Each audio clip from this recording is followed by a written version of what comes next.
ठटे ज़िले में एलानियल लाइब्रेरिन जो कम मुकम्मल न थियो। सिविल सोसाइटी पारां एहतजाजी तारीख़ हलाइण जो ऐलान कयो वियो। सिविल सोसाइटी घारो जो अॻवान आसिफ जोखियो, बशाम जोखियो, बिलाल बाबड़ो, हनीफ मल्ला धाॿेजी प्रेस क्लब में प्रेस कॉन्फ्रेंस कंदे चयो त पीपी जे पहिरें इक़्तिदारी दौर में 2012 में ठटे जे 4 शहरनि ठटो, जुंगशाई, साकरो ऐं घारो खे पब्लिक लाइब्रेरी ॾिनियूं वियूं, जिन जो कम पीपी हुकूमत जो मुसलसल टियों दौर हुजण बावजूद मुकम्मल नाहे थी सघियो, जंहिं सबबि हितां अदबी माण्हू SCSS ऐं पब्लिक सर्विस कमीशन जे इम्तिहान जी तयारी कंदड़ शागिर्द सख़्त ॾुखियानि खे मुंहुं ॾियण लॻा आहिनि। ठटे में कल्चर कॉम्प्लेक्स ऐं लाइब्रेरी उन जो कम अञा ताईं मुकम्मल थी कोन सघियो आहे। जुंगशाई में लाडबाई जे नाले सां जेका लाइब्रेरी मंज़ूर कराई वई उन जो कम पीढ़ जे पत्थर खां वधी कोन सघियो आहे।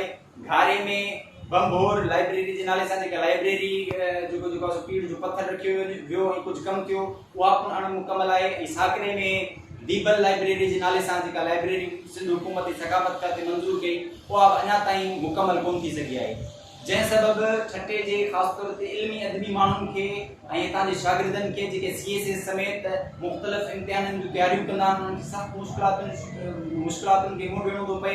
अॻवाननि मुतालबो कयो त पहिरीं थियल कम ऐं उन जे कम जे ठेकेदार खां पहिरीं थियल कम जा तफ़सील वठी जांच कई वञे। अॻवान वज़ीर आला सिंध सकाफ़त खाते जे वज़ीर सरदार शाह खां मुतालबो कयो त फौरी तौर ते लाइब्रेरियुनि जो कम मुकम्मल करायो वञे। विज़िट कयो अवामी आवाज़ मीडिया ग्रुप जी वेबसाइट awamiawaz.pk